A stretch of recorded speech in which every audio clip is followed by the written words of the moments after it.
Ndifudayo isake bambayi ukunenhloni ngam nathi sizaba nenhloni ngawe masicamagushi ukunenhloni ngabo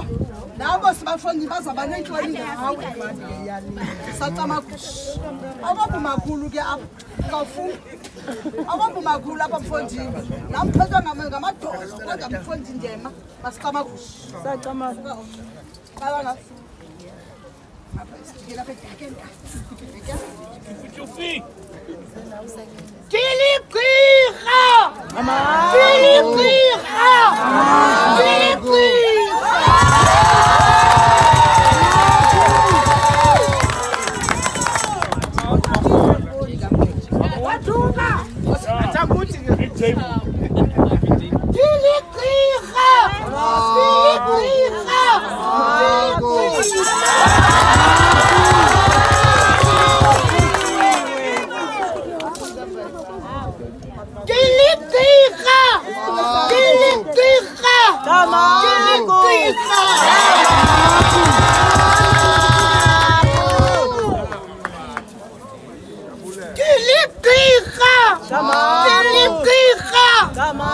Igqirha la tikela lwanoni lonto ibadala